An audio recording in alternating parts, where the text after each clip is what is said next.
Notre Père, la prière qui change des vies, comprendre chaque parole et expérimenter la puissance de Dieu.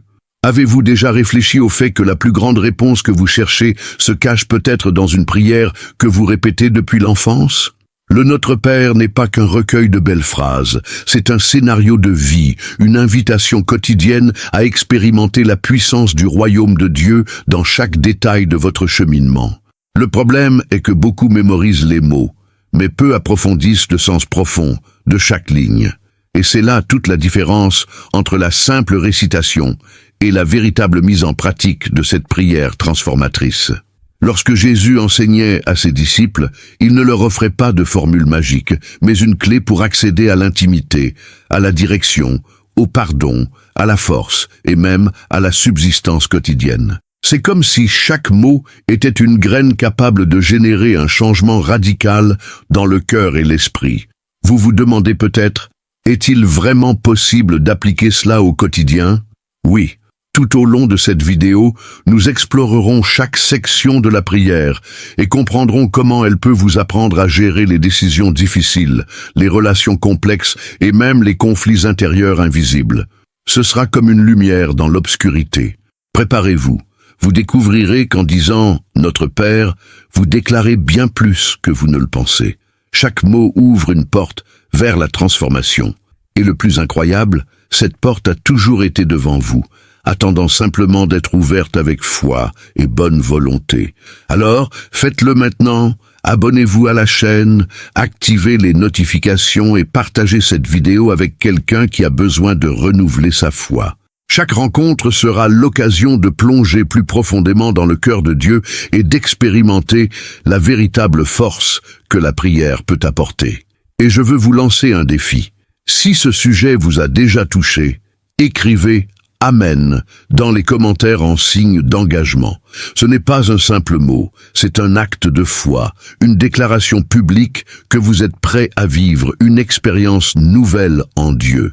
Lorsque Jésus nous a appris à commencer la prière par le Notre Père, il n'a pas choisi ces mots par hasard. Cette expression véhicule l'idée d'intimité, de proximité, comme pour appeler un être cher à se rapprocher. Mais en même temps, il n'est pas un père comme les autres. Il est le créateur de l'univers, majestueux, détenteur de toute autorité. Ce mélange d'affection et de révérence est le premier pas vers la compréhension que la prière n'est pas un rituel froid, mais une rencontre vivante. Imaginez avoir un accès direct au roi le plus puissant du monde. Quelle serait votre attitude en entrant dans sa chambre? Respect et admiration, assurément.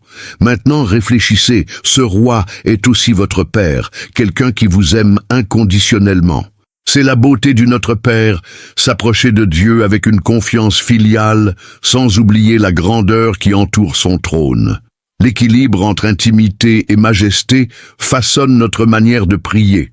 En disant « Notre Père », nous reconnaissons que nous ne marchons pas seuls. C'est une invitation à vivre en communauté, en comprenant que nous faisons partie d'une famille spirituelle. Cela rompt avec l'égoïsme et nous enseigne que la foi ne se résume pas à moi et Dieu, mais à nous et Dieu. En priant ainsi, nous demandons non seulement pour notre propre vie, mais aussi pour le bien de tous ceux qui font partie du royaume de Dieu. Détail intéressant. Jésus n'a pas dit « mon Père », mais « notre Père ». Ce choix élimine l'individualisme et nous rappelle que la prière doit toujours dépasser nos besoins personnels. C'est comme si chaque fois que nous répétons ces mots, nous embrassions le monde entier. Cette conscience élargit notre vision et nous rend plus compatissants, plus attentifs aux autres. En pratique, reconnaître Dieu comme votre Père apporte une sécurité émotionnelle et spirituelle. C'est comme un havre de paix au milieu des tempêtes de la vie. Face aux dettes, à la maladie ou à la déception, rappelez-vous, j'ai un Père qui prend soin de moi. Cela change votre façon d'aborder les problèmes.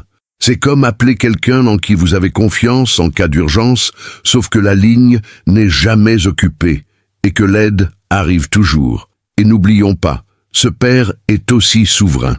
Cela signifie qu'il n'est pas un Père permissif, qui cède à ses caprices, mais un Père juste, qui agit selon la vérité. C'est là qu'intervient la révérence. Devant lui, nous devons harmoniser nos cœurs, reconnaissant que sa sagesse est supérieure à toute logique humaine. Le respect de sa majesté nous incite à faire davantage confiance et à moins nous plaindre. Envie d'un exercice simple? La prochaine fois que vous commencerez à prier, marquez une pause avant de dire « Notre Père ». Fermez les yeux et imaginez l'étreinte chaleureuse d'un Père tout en visualisant la grandeur d'un trône immense, baigné de lumière. Cette pratique vous aide à intérioriser la dualité de l'intimité et de la majesté. Progressivement, vous réaliserez que ces mots cessent d'être de simples phrases pour devenir une véritable expérience de rencontre avec Dieu. Lorsque nous disons « Que ton nom soit sanctifié », nous reconnaissons que Dieu est unique, distinct et saint par-dessus tout.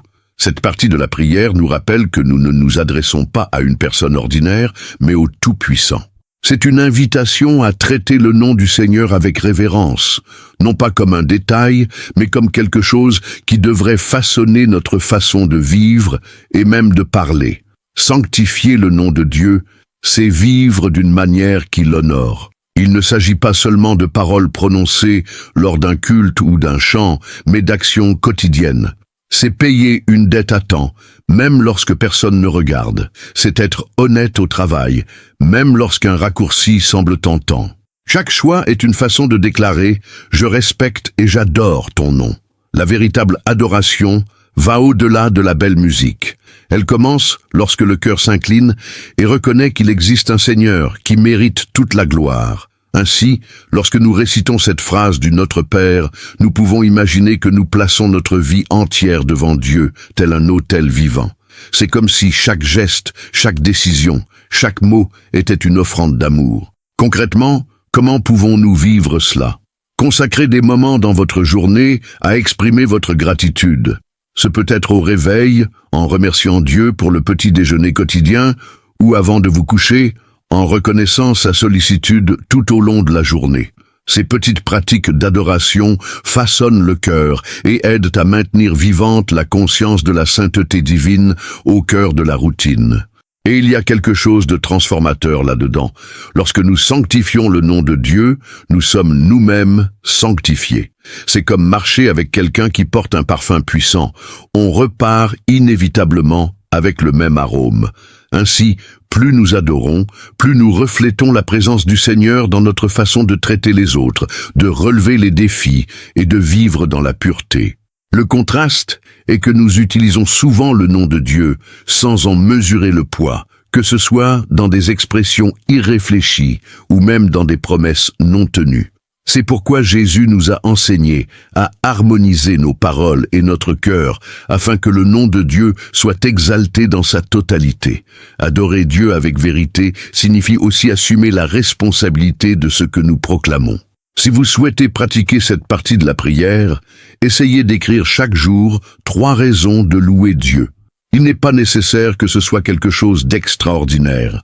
Le sourire d'un enfant, l'accolade d'un ami, ou même le simple fait d'être en assez bonne santé pour se lever.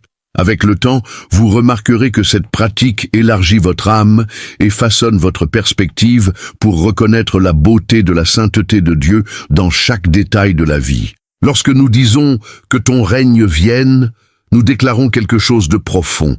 La volonté de Dieu doit être au centre de nos vies. Il ne s'agit pas seulement d'attendre le paradis après la mort, mais de faire l'expérience du règne divin dans le présent. C'est comme ouvrir la porte de l'âme et laisser le roi prendre le trône, remplaçant le chaos du « je commande » par la paix du « il règne ». Le grand défi réside dans le fait que nous aimons tous avoir le contrôle. Nous voulons décider comment les choses doivent se passer, quand et comment. Mais cette demande revient, en pratique, à renoncer à notre propre trône. C'est admettre que les royaumes que nous avons bâtis, par vanité, par orgueil ou par ambition, ne sont rien comparés à la grandeur du royaume de Dieu. Et entre nous, il faut du travail pour se défaire de la couronne de l'ego. Dans la vie pratique, cela peut signifier renoncer à la vengeance pour choisir le pardon, ou même placer les principes de l'Évangile au-dessus d'une occasion douteuse de gain facile. Le royaume se manifeste dans ces petites décisions, dans les moments où nous laissons la justice de Dieu guider nos choix. Ce n'est pas la théorie, c'est la pratique quotidienne qui révèle qui gouverne notre cœur. Un exercice utile consiste à se demander, avant chaque décision importante, est-ce que cela rapproche le royaume de Dieu de moi et de mon entourage? Cette simple question peut vous épargner bien des chagrins. Imaginez appliquer cela à vos relations, à votre gestion de l'argent, ou même à votre façon de réagir face à une personne en conflit. Le royaume n'est pas un concept lointain, mais une orientation concrète de vie.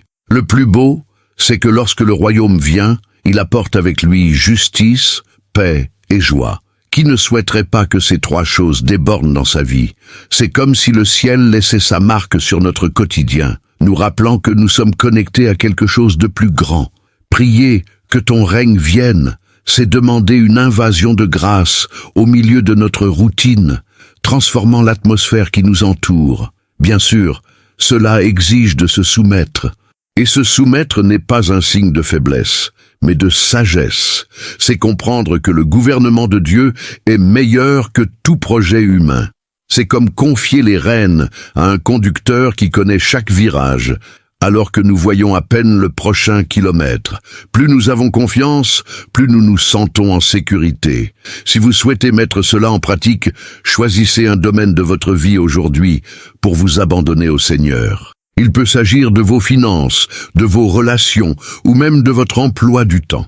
Abandonnez-vous dans la prière en disant à voix haute « Seigneur, règne ici ».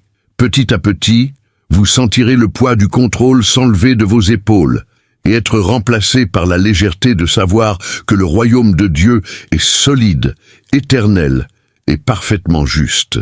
Dire que ta volonté soit faite est probablement l'une des parties les plus difficiles du Notre Père. Cela exige de renoncer à nos propres plans et d'accepter que Dieu a une meilleure voie, même si nous ne la comprenons pas. À Gethsémani, Jésus nous a donné le plus bel exemple. Il a sué sang et eau face à la douleur à venir, et pourtant il a dit « Non pas ce que je veux, mais ce que tu veux ». C'est le cœur du véritable abandon. En pratique, cette phrase nous invite à cesser de lutter contre Dieu. Combien de fois insistons-nous pour maintenir ouverte une porte qu'il a déjà fermée? Ou essayons-nous de forcer quelque chose qui ne fait pas partie de son plan? Faire confiance à la volonté de Dieu, c'est accepter que le Père voit l'ensemble, tandis que nous n'en voyons qu'une partie. C'est comme regarder un puzzle complet et savoir où chaque pièce s'intègre. Bien sûr, cela ne signifie pas vivre passivement, comme si rien ne dépendait de nous. S'abandonner à la volonté de Dieu signifie plutôt aligner nos désirs personnels sur les siens. Cela signifie demander conseil, faire notre part de manière responsable et, en même temps, se reposer sur le résultat. Cette attitude engendre la paix, car nous ne sommes plus prisonniers de l'angoisse de contrôler l'incontrôlable. Un exemple concret se trouve dans le domaine des relations. Parfois, nous désirons désespérément que quelque chose fonctionne, mais Dieu nous montre des signes que c'est malsain. Prier que ta volonté soit faite signifie avoir le courage de renoncer à ce qui ne vient pas de lui. Cela s'applique aussi aux choix de carrière, au déménagement ou même aux petites décisions du quotidien. C'est une pratique constante. Lorsque nous faisons confiance à la volonté de Dieu, même les moments difficiles prennent un sens. La souffrance ne disparaît pas, mais nous savons qu'un dessein plus grand se tisse. C'est comme traverser une vallée sombre, avec la certitude que quelqu'un guide chacun de nos pas. Cette confiance allège le poids du désespoir et nous rappelle qu'il ne perd jamais le contrôle, même lorsque tout semble s'écrouler.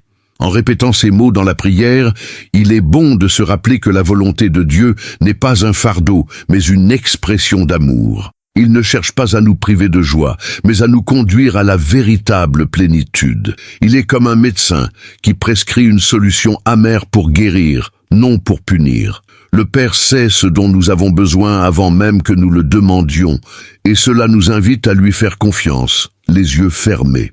Si vous souhaitez pratiquer ce genre d'abandon, commencez par inclure cette question dans vos prières. Seigneur, quelle est ta volonté pour cela? Ensuite, entraînez-vous à l'écoute. Cela peut se faire en lisant la Bible, en méditant en silence ou en demandant conseil à des personnes de foi mûres. Progressivement, vous réaliserez que faire confiance à sa volonté est libérateur, car cela nous libère du centre et place Dieu à sa juste place, comme Seigneur de nos vies. Lorsque nous demandons notre pain quotidien, nous reconnaissons que chaque détail de notre vie vient de Dieu. Cela nous rappelle que nous ne sommes pas autosuffisants, même si la société répète cette idée. En réalité, nous dépendons du Seigneur même pour les choses les plus simples, comme l'air que nous respirons, ou la force de nous lever le matin. Cette partie du Notre Père nous apprend à valoriser la provision quotidienne, plutôt que de vivre dans l'anxiété du lendemain. Combien de fois négligeons-nous de célébrer ce que nous avons aujourd'hui par crainte de ce qui viendra plus tard? Notre pain quotidien suffit pour aujourd'hui. Demain, Dieu se chargera de renouveler sa sollicitude. C'est une invitation à la simplicité et à la confiance. En pratique, cette prière nous invite à voir les bénédictions cachées dans notre quotidien. Il peut s'agir d'un repas préparé avec soin, d'un salaire qui couvre les factures mensuelles, ou même d'un mot d'encouragement reçu au bon moment. Tout cela fait partie de la sollicitude du Père. Reconnaître ces détails change notre façon de vivre. Moins de plaintes, plus de gratitude. Un exercice efficace consiste à tenir un journal de gratitude. À la fin de la journée, notez 3 choses pour lesquelles vous êtes reconnaissant. Il n'est pas nécessaire que ce soit quelque chose d'extraordinaire. Parfois, l'odeur d'un pain frais ou une conversation sincère suffisent. Cette pratique entraîne le cœur à percevoir la main de Dieu en toutes choses. C'est comme ajuster ses lunettes pour voir la vie avec plus de clarté et d'espoir. Il est également intéressant de noter que Jésus a de nouveau utilisé le mot « notre ». Autrement dit, nous ne demandons pas du pain uniquement pour nous-mêmes, mais pour tous. Cette conscience nous appelle à la solidarité. Si nous recevons plus que nécessaire, le surplus peut être une réponse à la prière de quelqu'un. Partager est une manière concrète de multiplier la grâce et d'honorer la générosité de Dieu. Un autre point important est que le pain ne se limite pas à la nourriture. Il représente tout ce qui soutient la vie. La santé, les relations, les opportunités, la sagesse. En période d'incertitude, nous pouvons demander à Dieu non seulement de la nourriture physique, mais aussi spirituelle et émotionnelle, et même le pardon qui fortifie l'âme. Après tout, chaque jour, nous avons besoin de nourriture dans de nombreux domaines. Pour vivre concrètement cette dépendance, commencez votre journée par une simple prière. Seigneur, merci pour le pain d'aujourd'hui. Aide-moi à avoir confiance en ce que tu as préparé pour moi. Cette prière vous rappellera que vous n'avez pas besoin d'avoir toutes les réponses à l'avance. Ayez simplement confiance que le Père prend soin de chaque détail, un jour à la fois, avec amour et fidélité. Lorsque nous abordons la partie du Notre Père qui parle du pardon, nous abordons l'un des domaines les plus sensibles de la vie spirituelle. Reconnaître nos fautes et demander pardon à Dieu, c'est admettre notre besoin quotidien de grâce. Mais Jésus est allé plus loin. Il a lié notre pardon à l'acte de pardonner aux autres. C'est comme s'il disait « Vous recevez dans la mesure où vous donnez ». Ce n'est pas facile, car entretenir du ressentiment semble naturel. Cependant, vivre prisonnier du ressentiment, c'est comme porter une valise pleine de pierres, lourd, épuisant et inutile. Le pardon libère non seulement celui qui est pardonné, mais surtout celui qui pardonne. C'est un geste qui brise les chaînes invisibles et ouvre la voie à la paix. En pratique, pardonner peut commencer petit à petit. Peut-être un collègue qui vous a maltraité, un parent éloigné qui n'a jamais reconnu ses erreurs, ou même vous-même pour vos choix passés. Priez. Père, comme j'ai été pardonné, je pardonne aussi, est un acte de foi concret. Il ne s'agit pas d'oublier, mais de choisir de ne pas vivre prisonnier de la souffrance. Immédiatement après, Jésus nous a enseigné à prier « Délivre-nous du mal ». C'est là toute la dimension du combat spirituel.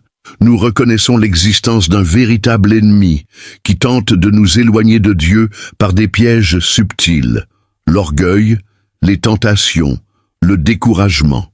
En faisant cette demande, nous déclarons notre dépendance à la protection divine. C'est comme marcher avec un garde du corps céleste, toujours vigilant.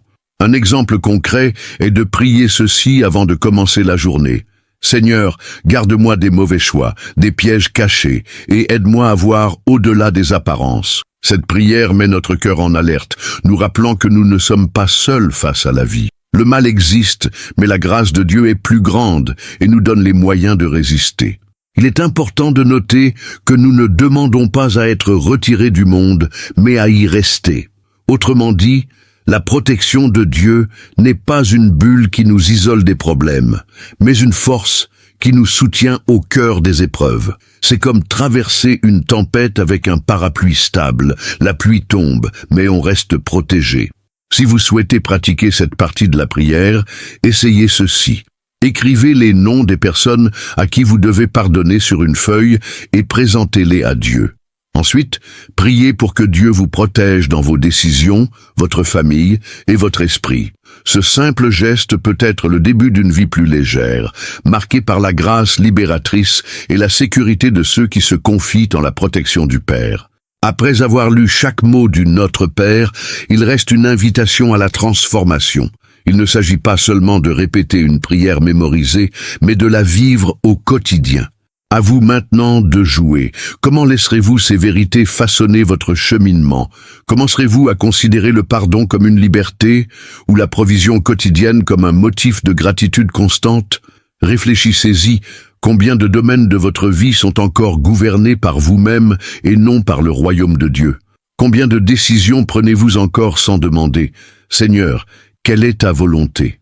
Ces questions ne visent pas à vous accuser, mais à vous aider à réfléchir et à franchir une nouvelle étape vers une vie d'intimité et de confiance avec Dieu.